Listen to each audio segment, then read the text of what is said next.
Submachine guns. The perfect tool for defeating an opponent up close with an overwhelming amount of fire. But while the ones in video games are usually based on real proven weapons, there's one submachine gun that consistently shows up despite a mixed reputation in real life. Of course, I'm talking about the Kriss Vector.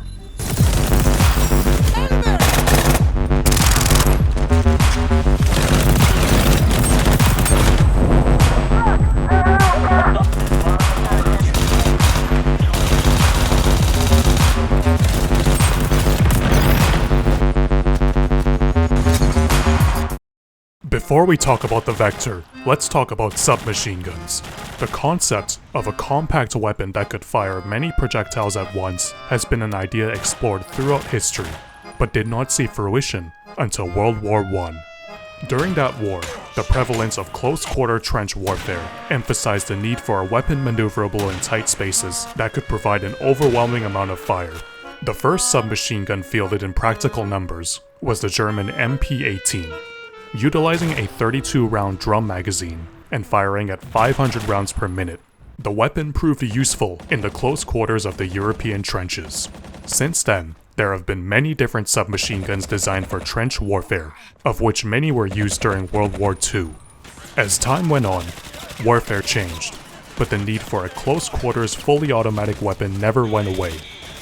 And so, submachine guns became more and more advanced. Most submachine guns operate using what's called a direct blowback system. When a round is fired, rapidly expanding gas fires the bullet out of the gun, but also pushes straight back on the bolt, and cycles the weapon.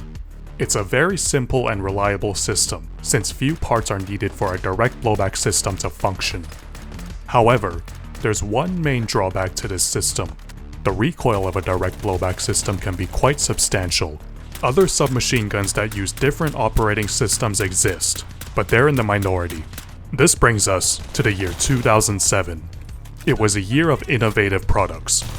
The first iPhone, the first modern warfare, and the first modern 45 ACP submachine gun.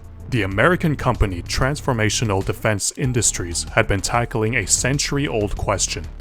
How can the recoil of a submachine gun be reduced? And after 5 years of development, they were ready to announce their solution. As it turns out, the key was the operating system. Rather than a conventional direct blowback system, the Kriss Vector uses its own proprietary system. In the Vector, there's a space behind the magwell, which allows the bolt to travel downward rather than straight back. Because of the weight traveling downward, this counteracts the gun's natural inclination to climb upward when fired. So, how effective is it? Very effective. In its original inception, the Kriss Vector fires the 45 ACP round. This is a pistol round that has a decent amount of recoil, more than the ubiquitous 9mm. And yet, with the Kriss Vector, it almost seems like there's no recoil at all.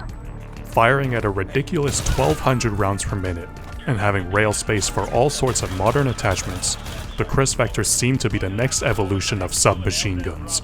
But almost 20 years later, very few professional organizations use the Kriss Vector. And while there are a fair amount of civilians who own the weapon, it's not typically recommended as a first choice. So, what happened? A firearm that is unreliable is useless. Unfortunately, the Kriss Vector's reliability is dubious at best. While some can be reliable, there are enough reports of the Vector having a significant amount of failures. For a weapon being used by professionals, this alone is enough to disqualify it. However, there have been weapons that had a previous history of unreliability, but have nevertheless been adopted after the problems had been solved. The most notable example being the American military's adoption of the M16.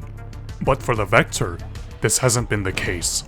This means there are other reasons why the Vector has not seen widespread adoption beyond its reliability.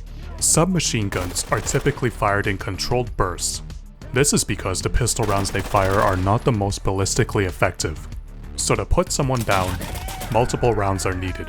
Firing a burst of full auto is faster than pulling the trigger multiple times, and in close quarters, the loss of accuracy isn't usually a significant factor. However, the burst still needs to be accurate and controlled.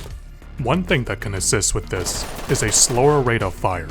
A slower rate of fire means the gun has more time to recover between shots, and allows the shooter more time to keep the gun on target.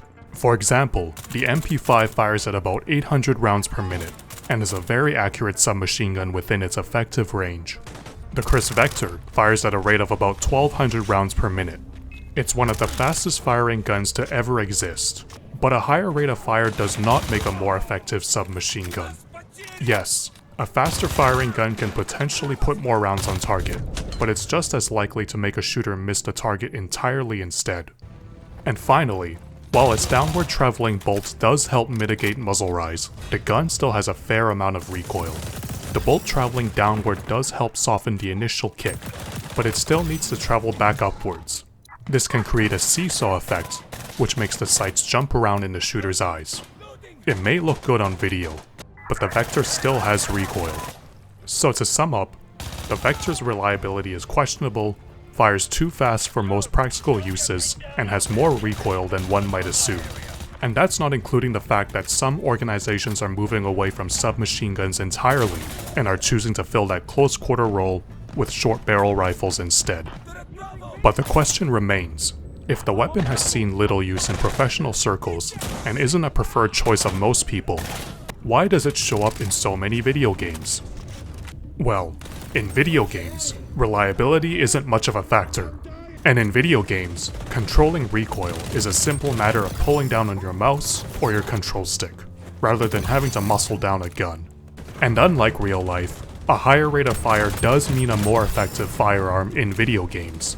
When your only goal is to reduce your opponent's health bar from 100 to 0, a higher rate of fire means you'll have a much better chance of accomplishing this, even if the majority of your shots miss. This means that full auto is generally preferred over semi-auto, unlike real life. Video games in general are hit or miss when it comes to how accurately they depict firearms. But with the Kriss Vector, every game that features it has correctly shown just how fast it fires. After all, it's one of the Vector's most iconic traits. In fact, the Vector's rate of fire has caused it to gain notoriety in some multiplayer first-person shooters. Because the weapon fires so fast, it can feel like the Vector kills much faster compared to other guns. This is only made worse by the fact that many shooters emphasize close quarters combat. Coupled with relatively easy to control recoil in games, the Kriss Vector has become a balancing nightmare in the virtual world. Because of its effectiveness up close, this has made the Vector a fan favorite for some, but it's also attracted much ire among those who have fallen victim to it. Either way, it's become an iconic weapon in gaming.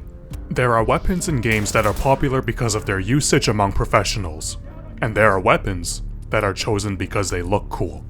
The Kriss Vector sits somewhere in the middle. It certainly has a futuristic look that places it comfortably in both modern military shooters and in futuristic games. But its infamous fire rate, while not very practical in real life, makes it a meta weapon in almost every game it appears in. With the company announcing a new third generation of the Vector, time will tell whether or not the submachine gun will gain any more traction in the real world. But it's safe to say that the Kriss Vector will continue to be a mainstay in shooters to come. If you need to quickly send a wall of lead into someone up close and look like you're from the future while doing so, there's no better alternative.